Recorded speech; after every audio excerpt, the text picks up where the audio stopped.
Hi there, I'm back. Derrick Pratt, educator at the Erie Canal Museum in downtown Syracuse, New York, with another Cookin' on the Canals video, where we recreate the historic recipes of barge canal cook Oliver Wendell Petrie, who served on oil barges in the late 1930s.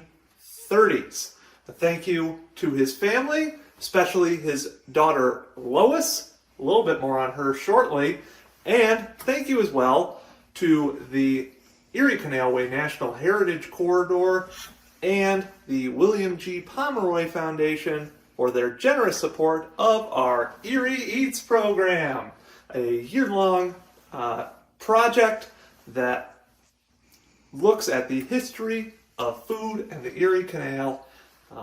It's really exciting, and we're really thankful to them. I would also like to thank our volunteers who worked so hard in transcribing Oliver's recipe book for us, and all of our volunteers, especially those who have helped in transcribing over the past year. If you'd like to help transcribe some documents for the Erie Canal Museum, we'd love to have you. You can shoot me an email. It's down in the comments or in the description below. Enough of the preliminaries though. Let's get into cooking, shall we? And today we are going to be making a recipe I have been wanting to do since I first started this project, since I first really learned about the rich history of Oliver Petrie's recipe books.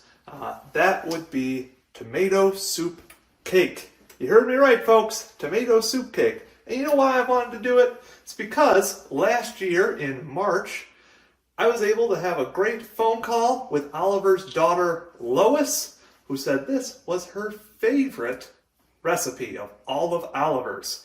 And you're even going to get a little cooking tip from Lois through me to you about how to make this as authentic of a recipe as possible. So, without further ado, let's start mixing up our ingredients. So first, we've got a half cup of shortening. Nothing like a block of oil to start off your food. Trust me though, folks, if you've been following us recently on Cookin' on the Canals, I am also very excited because there is no seafood involved in this. So that is a huge plus for me. The last two recipes we've done have been they've been edible, I'll say that.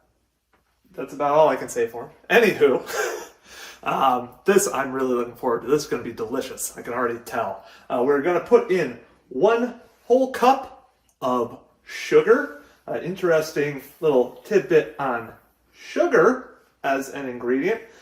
Very hard to come by in the before the canal opened in upstate New York, and even pretty hard to come by after, but much easier in the immediate aftermath of the canal's opening. In Carol Sheriff's great book, The Artificial River, she quotes a farmer in Brockport toasting in 1823, pork and flour going down, and tea and sugar coming up, because it was incredible that you could get sugar cheaply in upstate New York on the canal corridor, thanks to the Erie Canal.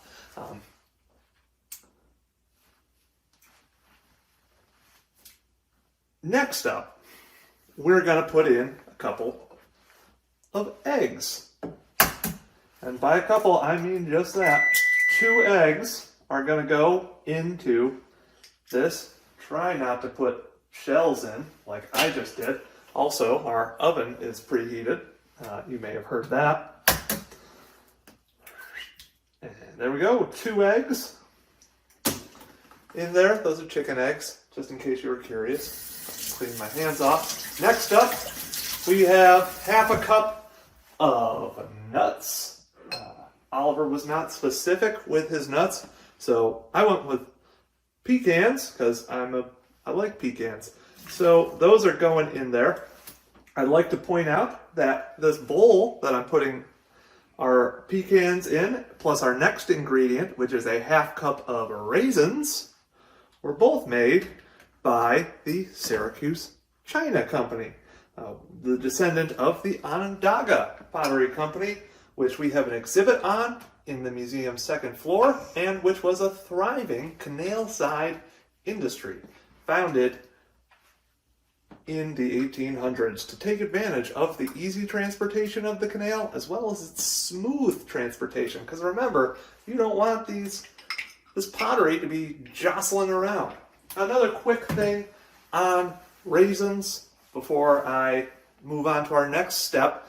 We have recently started the process with Syracuse University's Museum Studies program to digitize a ledger from 1832. It will hopefully be available to you digitally very soon. And I noticed as I was going through all these pages, almost every boat was carrying at least one barrel of raisins. Very strange, I thought. It's not really, because we've talked in previous episodes about how salt was used to preserve things due to the lack of refrigeration. Another way to preserve perishable goods, like grapes, was to dehydrate them. So that's how you're moving raisins primarily. So there's some more history about food and the Erie Canal. All right, now we're going to mix it all up here.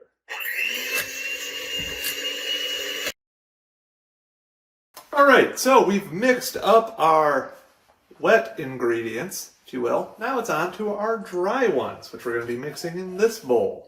All right, so first we're going to put in 2 cups of flour. Now I have obviously done to death the whole Rochester being the flour city thing, but there's an interesting connection with the canal Oliver traveled on. The Barge Canal, the third of New York State's 3 kind of iterations of the canal system. The Barge Canal, in part, was built to help grain shippers. You see, grain interests were quite worried about railroads monopolizing the transportation of grain to lucrative eastern ports. So the canals, they hoped, would remain a check on those railroad monopolies. At first, when the Barge Canal opened, so they expand the canal even more to make it competitive again with the railroads, there wasn't a ton of grain being shipped on it.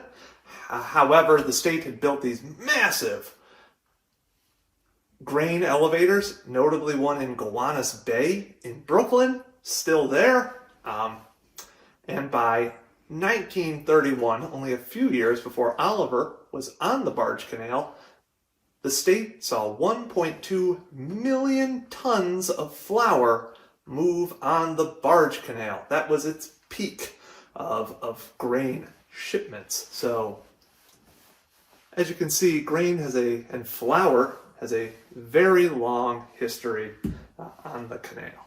So, moving on. As always, in our Syracuse cup, we've got half a teaspoon of salt. In our Black Button Distillery glass, we've got 1 teaspoon of cinnamon.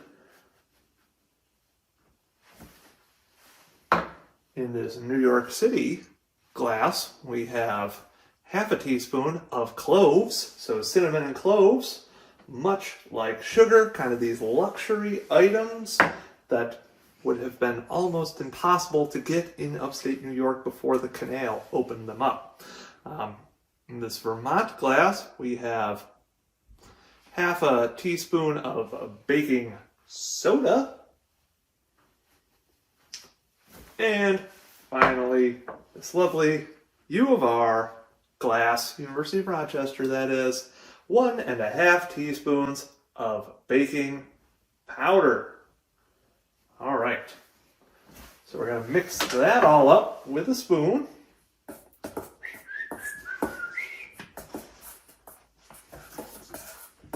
And now comes the fun part. We're going to mix these in with our wet ingredients, plus the ingredient you've all been waiting for.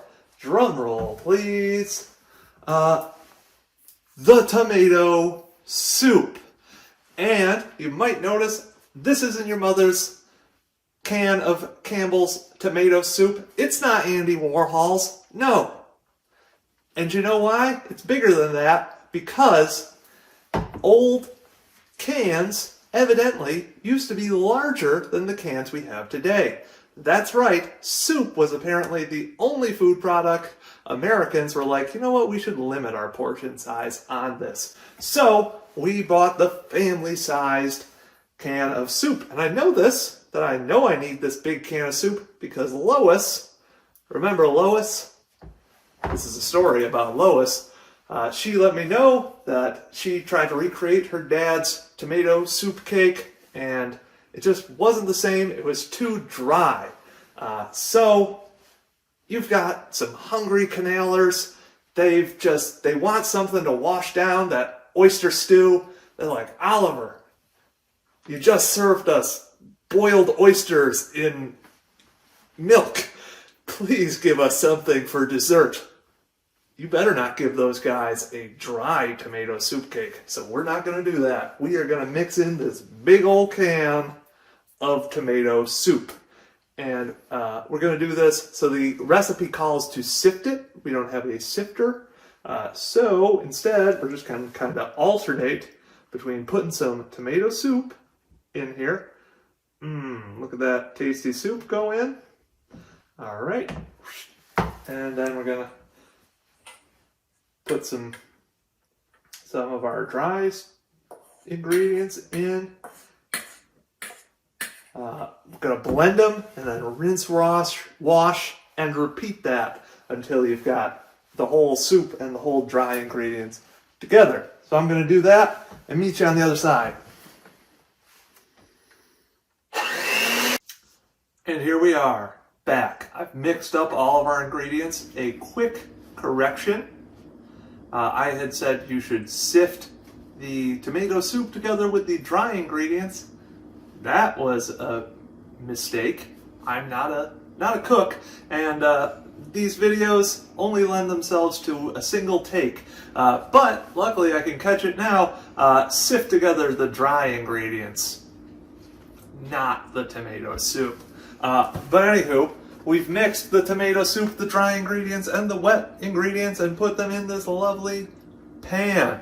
Now, as always, Oliver's recipes do not give you a specific temperature or time at which to cook them. However, we're doing our best guesses here. We have preheated the oven to 350 degrees, and we're going to put it in for a half an hour. All right. So just going to stick that in there. Now, don't turn off your YouTube pages just yet, because we've got a surprise coming up once this thing comes out of the oven. And we're back a half hour later, plus a few minutes. So our delicious looking, delicious smelling tomato soup cake could cool. And the reason I let it cool was because, like I told you, there's a surprise at the end of this episode, and that is not one, but two. You're getting two for the price of one in this episode. Oliver Wendell Petrie recipes. You're not only getting this tomato soup cake, but also his white fudge frosting. Because what's a cake without frosting on it? Right? Right. Okay, so this is what we call bonus content. Not even charging you anything extra for it, but you should become a member. Click up in the link above to sign up for an Erie Canal Museum membership. It's up there. Trust me, click on it now. So let's make this frosting. So we have had 5 tablespoons of milk warming up here, and we are going to add to that 3 tablespoons of shortening. And another, oh, I got some on my hand, and another tablespoon of butter. Oop, this butter's just falling apart on me.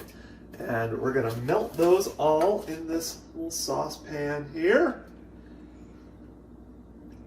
So we've got milk and butter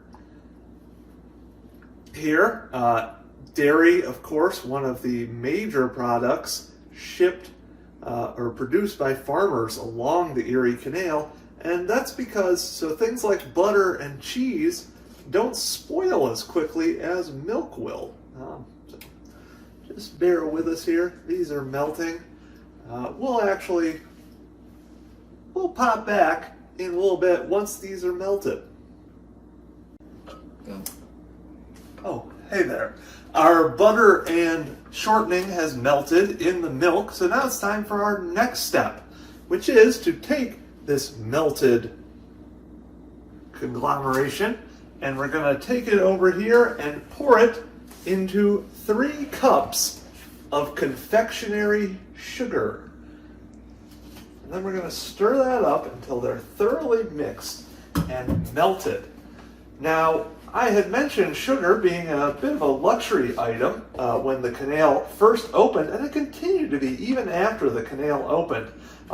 And along the canal, it was generally the more well-off people who could afford sugar. They found many other ways to sweeten their foods, like honey, molasses, and they even tried other ways to get sugar than like the sugar I'm using right now, which is cane sugar, so from sugar cane plants.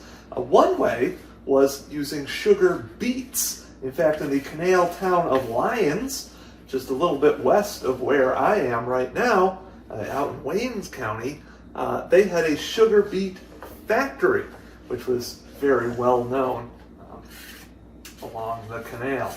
All right, it looks like our sugar and other stuff is melted together well. So now we're going to take a 1/4 teaspoon of salt, once again in our Salt City glass here, toss that in, and a teaspoon of vanilla in our Letchworth State Park, home of the Genesee Valley Canal.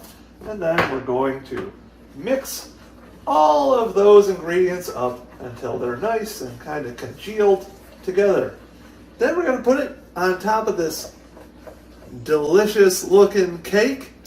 I was excited for this recipe when I decided I was going to do it, and at the beginning of this episode, I'm even more excited now because this smells delicious. It's like gingerbread smelling, but with a touch of tomato in there, which is actually pretty appetizing.